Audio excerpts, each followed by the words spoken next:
Magandang araw po sa inyong lahat. Ako po si Aching Vivian, muling bumabalik sa inyo upang ipagluto ko kayo ng masarap na kakanin. Ito po yung request ng isang subscriber natin at humihiling siyang gumawa ako ng pichi-pichi.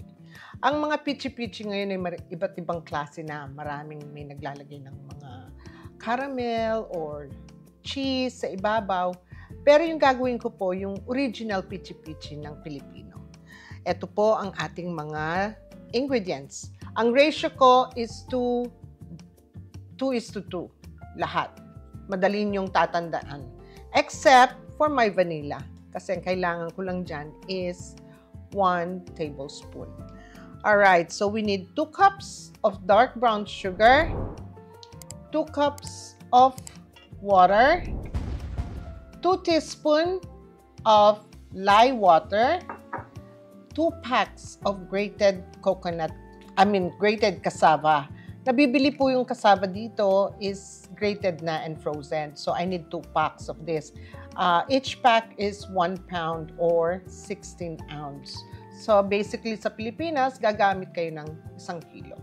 And wala ang pichi-pichi na original kung walang nyog. So grated nyog, ito po. Frozen ko rin nabibili pero magandang klase po ito. Okay, so umpisahan na po natin ang paggawa ng pichi-pichi. Ayusin ko lang po lahat at pagkatapos papakita ko sa inyo ang paggawa ng step by step ng pichi-pichi. Alright, so umpisahan natin ang paggawa ng pichi-pichi. Nandito po yung 2 pack na cassava, na grated cassava nilagay ko. Okay? Maalala ko sa Pilipinas, ang grated cassava nila dry, kumbaga walang masyadong tubig yon pagka ano. Pag ganun po, imbes na 2 cups of water, gawin yung 2.5 cups sa Pilipinas. Okay? And shout out kay Marilu Ramos. Siya po ang nag-request ng, marami siyang request. Ito isa sa kanyang mga request, ang pichi-pichi. So Marilu, panoorin mo to ha. Ito yung paggawa ng pichi-pichi.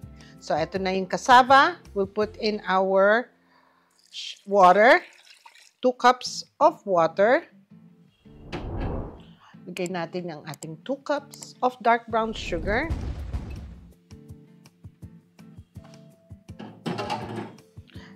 Haluin lang muna natin.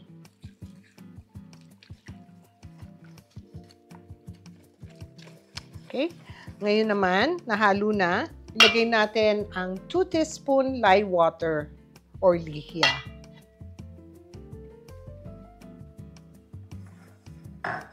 At lalagyan ko ng vanilla bean paste ko. 1 tablespoon niya. Eyeball ko lang. Okay? At atin lang haluin. Nakikita ninyo, inumpisahan ko ng pakulo ang aking ang aking kawali with water. Na i-steam po kasi natin to ng 1 hour.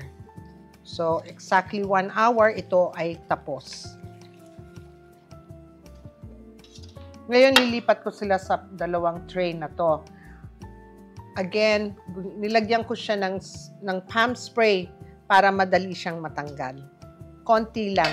Kung wala naman po kayong palm spray sa Pilipinas, a little bit of oil lang.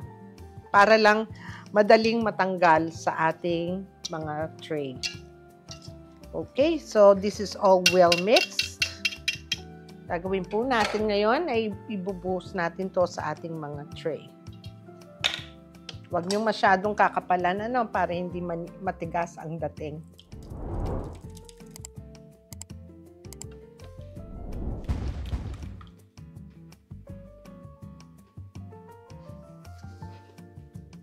Okay. So now, lalagay na po natin itong mga to sa steamer.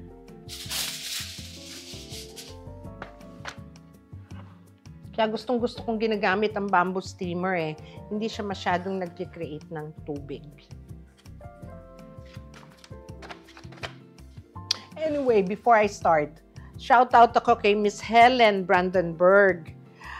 She's from Winter Heavens of Florida.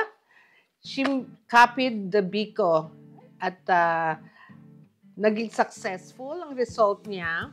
Ang topping niya yung ginagawa kong parang coco jam. At natutuwa naman ako at pareho kami ng instinct na ang coco jam na natira niya, ginawa niyang palaman sa pandesal, which is good. Thank you, Miss Helen Brandenburg. Marami pong salamat. So, ilalagay ko na to sa steamer at pagkatapos, ita-timer ko to ng 1 hour at babalikan ko kayo pagtapos na ang ating pichi-pichi. O ayan, matapos ang 1 oras ng pag-steam ng ating pichi-pichi ay natapos na rin po. Ito po siya. Okay. Maalala ko pala, may mga iba na pag gumagawa ng pichi-pichi ay gumagamit sila ng mga llanera or yung maliliit na cups, which is okay din, however you wanna cook it. Ako naman kasi, gusto ko lang yung madalian. Inaano ko agad sa isang tray, and then pag lumamig na, hihiwain ko ito ng small pieces at iro-roll ko sa niyog. Alright, so palamigin pa natin ng konti at pagkatapos, papakita ko sa inyo ang paghiwa nito at paano natin i-roll sa niya. Balikan ko kayo. O, eto na tayo ngayon. Medyo malamig na ang ating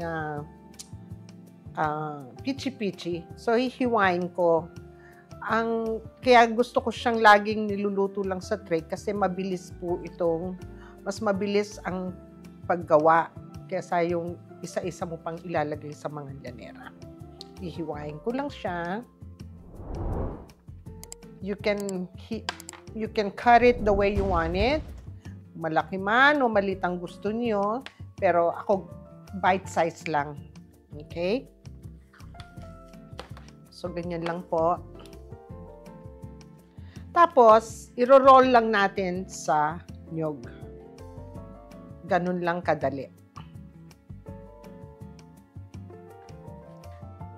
And then, ilalagay ko siya sa plating natin at ipakikita ko sa inyo ang finished product natin na pichi-pichi. Tapusin ko lang po ang paghiwa nito. Okay? At ipapakita ko sa inyo maya-maya.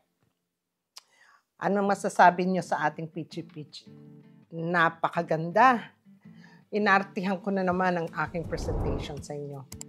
Pero believe me, ang sarap po ng pichi-pichi nito. Natikman ko na habang hinihiwa ko. And it's really good. The sugar content, chewy siya. And with the coconut, it's really delectable. Apakasarap po.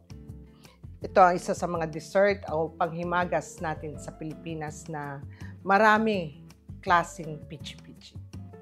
Okay, so paano? Hanggang sa muli po.